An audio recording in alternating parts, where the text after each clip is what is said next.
The most unusual thing about me, I would say, is my family. I have a 7'2" son. And people come out of the woodwork and ask him 2 questions. What 2 questions do you think he always gets? Yes, and what else? Oh, yes. Yes, that too. And what? Do you play basketball? It's like walking around with a rock star. People just jump out in front of him and start taking selfies. Anyway, here's a picture of him right before he got deployed to Iraq. Fortunately for his sake, for his mom's sake, his sister's sake, and my sake, he did come back successfully. And he now runs a tattoo parlor. And that's a picture of me and him. I'm the short one, right after I got my first tattoo. Now, I find that very fascinating, the fact that I can mention that he's 7'2" here, and everybody knows what I'm talking about. But if I were to go back home and say, you know, he's a bit over 2 meters, people just look at me like, 2 meters? Because that's the only metric system we have back in the States. You know, if you think about temperature, for instance, you know, Fahrenheit first came out. It was developed in Amsterdam, and somebody decided, well, that wasn't good enough. You know, the way they decided Fahrenheit temperatures was they came up with a maximum temperature and they gave it 100, the minimum temperature they gave it 0. There was a more advanced system that came out of Sweden called Celsius, which you're familiar with. And this is beautiful, isn't it? I mean, 20 and above, up to 30, it's a great day. You know, below 20 it's cold, above 30 it's warm. Nice and simple. 68 to 86. Well, apparently we Americans didn't get the memo. I mean, it's sort of like your members not getting the upgrade. Right, same thing happened here. So, it's so nice to be here, and it just amazes me how much you know about American culture. Now, last night, our team, the CAP team, yes, that David mentioned earlier. Karen? The name of our team? Yes, yes. Could the members please stand up? Let's recognize them. Let's get quizzical. Yes, led by David. Emily? No, Emily? Greg. Yes. That was our star. Now, Greg. I actually was the anchor on the team. You know, like I said, it just amazes me what you know about American culture. The only one that I got right, the only question I got right, maybe you remember, if you were still sober, was, do Americans celebrate Boxer Day? And what was the answer? No.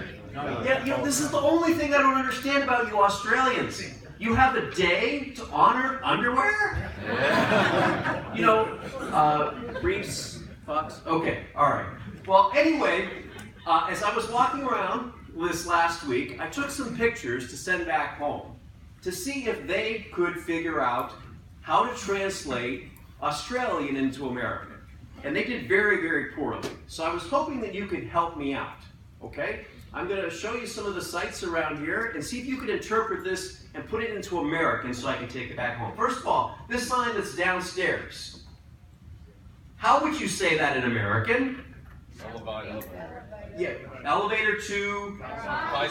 Yes, to the garage. Yes, yes. Thank you, thank you. How about this? Drugstore or pharmacy. How about this? Burger King. Yeah, do you know why there are no Burger Kings in Australia? Because when they came here, there was already a sandwich shop in Adelaide that had that name, so they had to come up with a different name, which I actually think is much better. How about this? You know, I sent this back home and they got the wrong idea. But really, if you think about it, this is so much more efficient. You just get in line. It doesn't matter if you're male, female, or family. You're next. Here's another thing that you were so good at. You know, back home we have cars and we have trucks. We have cars and we have trucks. We Australians have put them together. What do you call this for? A crock. Fantastic. Okay, well, let's get to the point of what we're going to be talking about today. Wouldn't you agree that many times the first sales call is like the first date? Who's been on a first date? Who's been on a first sales call? Wouldn't you agree? Okay, well, I was listening to Wes here this morning. He said he'd like to have some fun. Right, Wes? So we're going to have a little fun here. We are actually going to eavesdrop on a first date. So, if I could please have a lovely young lady to the stage here to help us out. A lovely young lady? Oh, Lisa, come on up. Come on up. Let's welcome Lisa to the stage.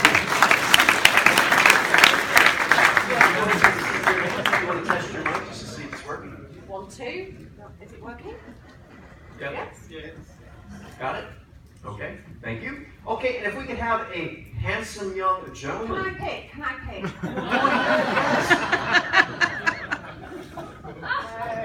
I'll go for Wayne. Wayne, let's welcome Wayne to the stage. Okay, speaking of stage, we're going to go ahead and set this for you. So we are going to eavesdrop on a first date. Okay? So what I'd like you to do is to pay attention, and you are all dating coaches. So after these two have an encounter, see if you can give some feedback to help out on this first date. Okay? Ready? Roll them. Goodbye.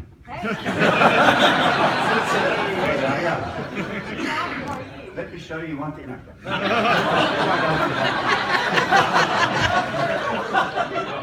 have my eye on you for some time. I really have. You know, I've been watching you and that in this convention and that sort of stuff, and it just caught my eye, and I thought it'd be a great opportunity for us to get together. And you know, I know that you're popular because, you know, I feel like, you know, that there's so many other people in this room trying to cut my grass. Convention, you know, people trying to cut in on me. Even the other night when you were standing there, I wanted to come up and say hello, but you know, there's so many area managers here. They're like a flock of seagulls around a cup of chips, like a frog in the sock. And you know, I know that there are other people out there that are interested in you, but you know, I'm the one. You know, I know that there are other people out there. Daryl, for instance, you know, he asks a lot of questions. I don't know whether that's what you're looking for. It's a bit like a kid in a cracker shop. It's going to go off with a bang, but what's it going to be?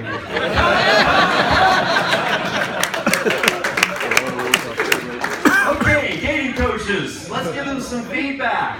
What should Wayne have done differently?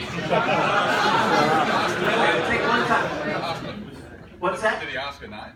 Did he ask? No? No, it's all about him. Yes, what else could he have done different? Pardon me? Not 2.5. Okay, what else? Listen. Shut up. Okay, what could he have done instead of talking? Ask questions. Yes, yes. Okay, other ideas from this side of the room. Okay, well, go ahead. He was perfect. Exactly what you would have done, right? That's why you never got the second date.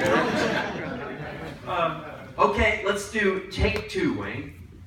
Take into account the feedback you got from your dating coaches. Let's try it again. Roll them. Hi, I'm Wayne. What's your name? Oh, Lisa, nice to meet you. How are you, Lisa? I'm very well, thank you. I'm a little bit nervous, but can I interest you in some polite conversation?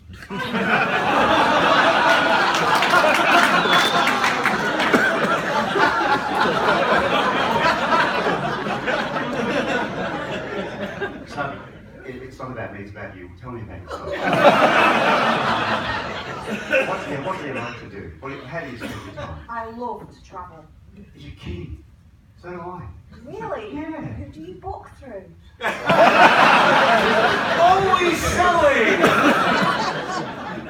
Just a little travel organisation, but they're really nice. Where have you been? What have you done? Well, I like the States. Okay. Yes, I'm originally from the UK, so I like to go back home. What about you? You've got beautiful blue eyes too. Oh, I thank you. Slightly tinged red. I think we share that. Okay, I'm probably going to have to cut this off here, right? I mean, we have this saying in Las Vegas, what happens in Vegas stays in Vegas. I don't know about the same for the Gold Coast, but I'll tell you what, let's give them a round of applause. Don't go yet. I do have, no, we appreciate you coming up here, so I do have some special prizes for you. Let me, all the way from the States I brought this. Let me just, wait here, let me put this down.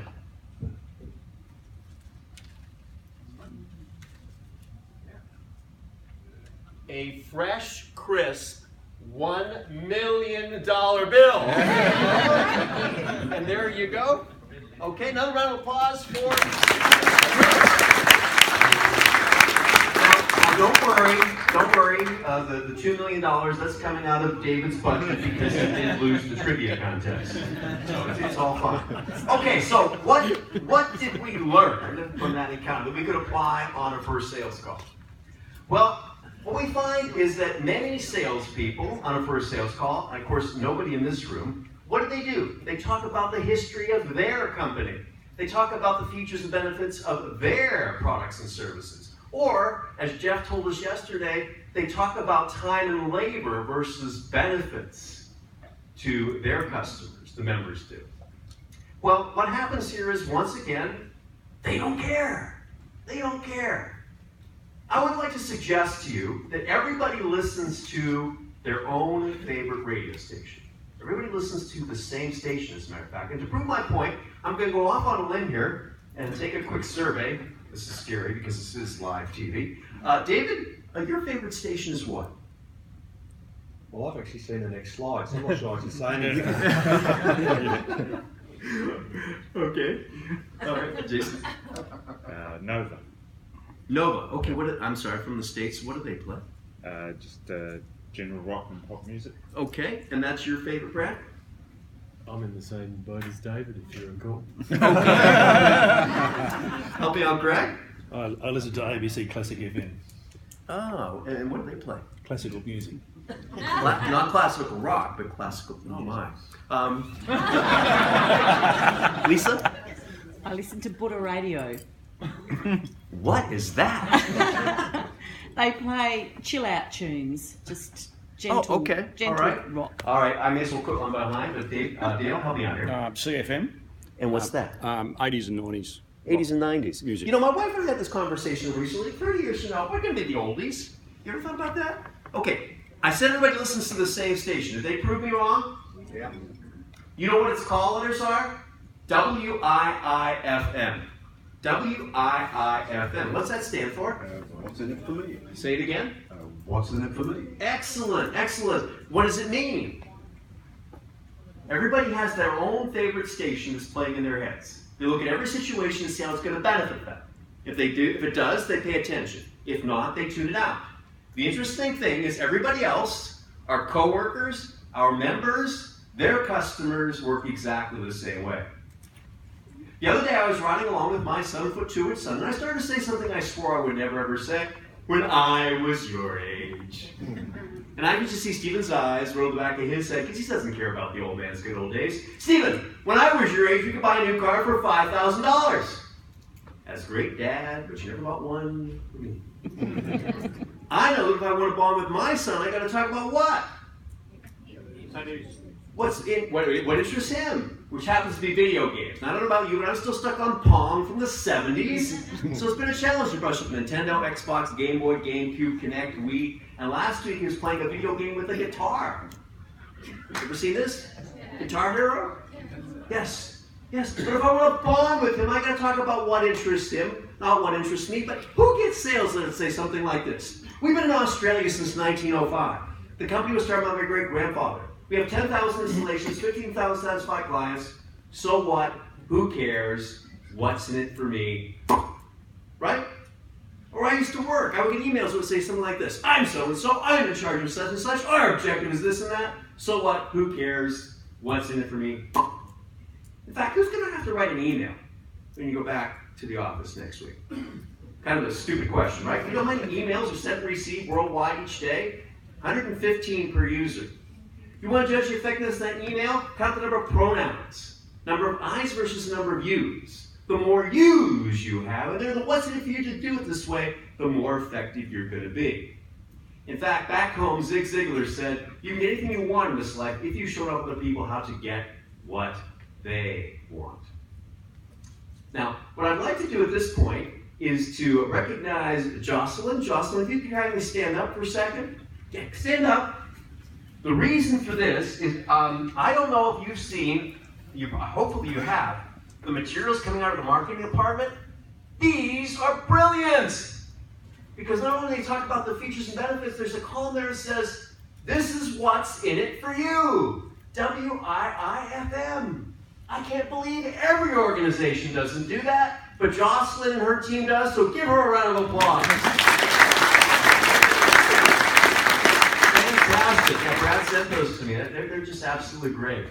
In fact, there's somebody else I would like to recognize. I've been sitting amongst you all week, and I'd like to recognize the ladies in the room. So all the women in the room could stand up, please. You could please stand up. Let's give them a round of applause. Yeah.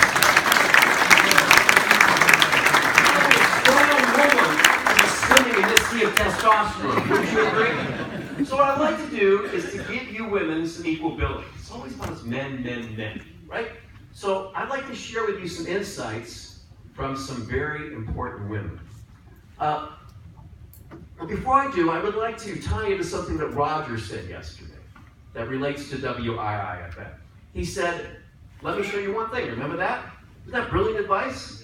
But here's the key. He didn't say, show everybody the same thing, did he? No, pick the thing that would be relevant for them. The one thing is, it's got to be about them. Okay, so, who has read this book? Lean In by Sheryl Sandberg from Facebook. Who's read it? By the way, that was the answer to one of the trivia questions, the social network Facebook. Everybody should read it, but especially women. Okay, and I'd like to quote one of the passages from the book that ties into what we're talking about.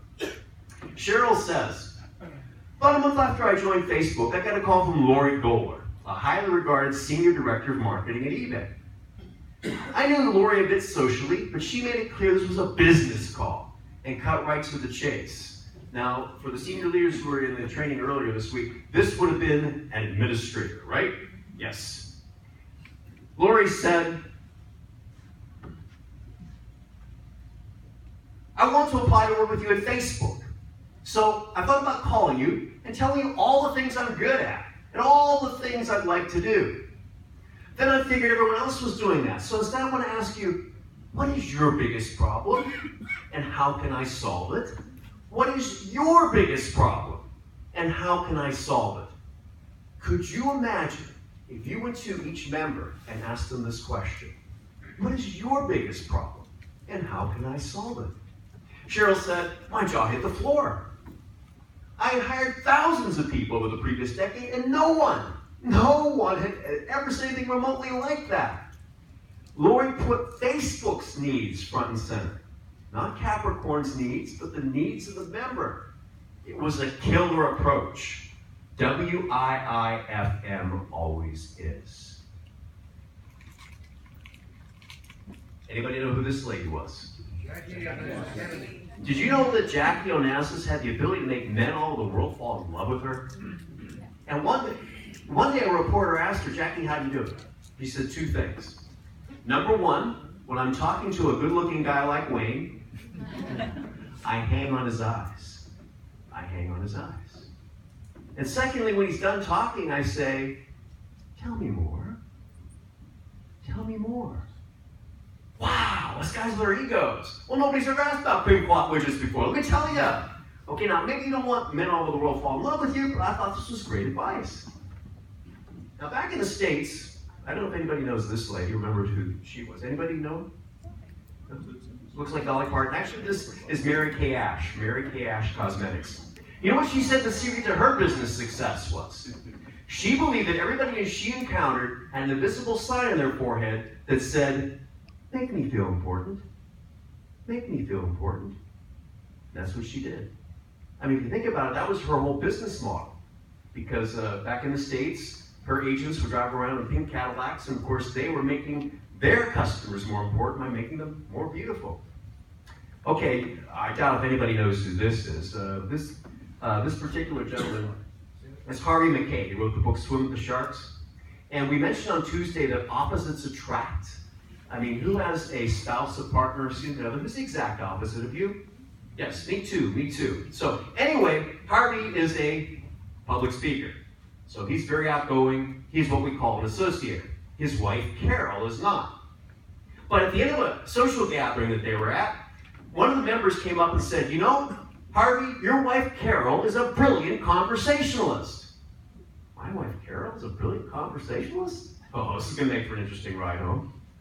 So on the way home, he turned to his wife and said, honey, this guy at the party said you were a great conversationalist. What happened?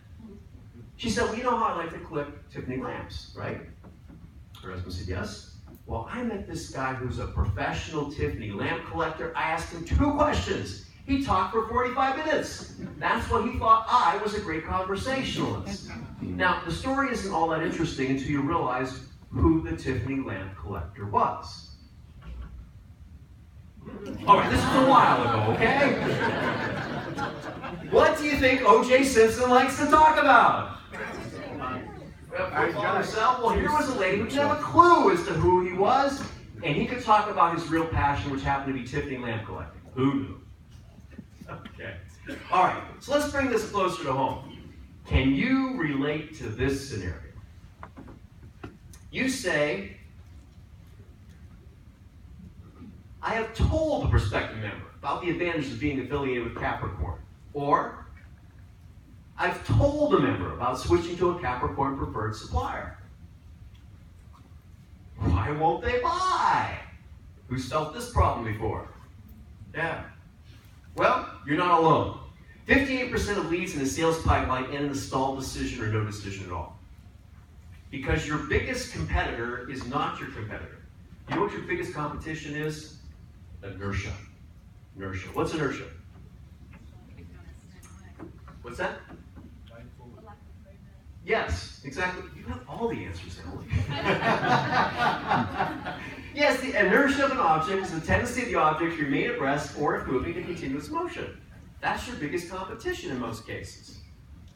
The fact is, it's just safer for the member to do nothing or to do what they've always been doing than to take a risk on a new product or service or change their buying behavior by switching to use a Capricorn preferred supplier, or in the case of a prospect, to join Capricorn. What we find is most people will only change when the pain of staying the same is finally greater than the pain of change. Otherwise, they want to do what they've always done, and guess what? They're going to get what they always get. That's just the way humans like to operate. See, the buyer doesn't really care about your solution and how different you perceive it to be from what they're doing now until they have a serious enough challenge to address, and that challenge then becomes a top priority. See, every workshop has run-of-the-mill problems, right? There's a big difference between a cut on your finger and having your bloody arm fall off. Yeah. So you've got to figure out when the bloody arm is falling off. See, ordinary salespeople do not create urgency, but problem solvers like you actually do. Okay, well, you've been so kind to be seated quietly all morning. What I'd like to do is give you permission to talk. So, with your table mates, if you could, please discuss our first assignment. What have you done recently to create a sense of urgency to move them off inertia with a member? What have you done? Share some of your best tips at your table.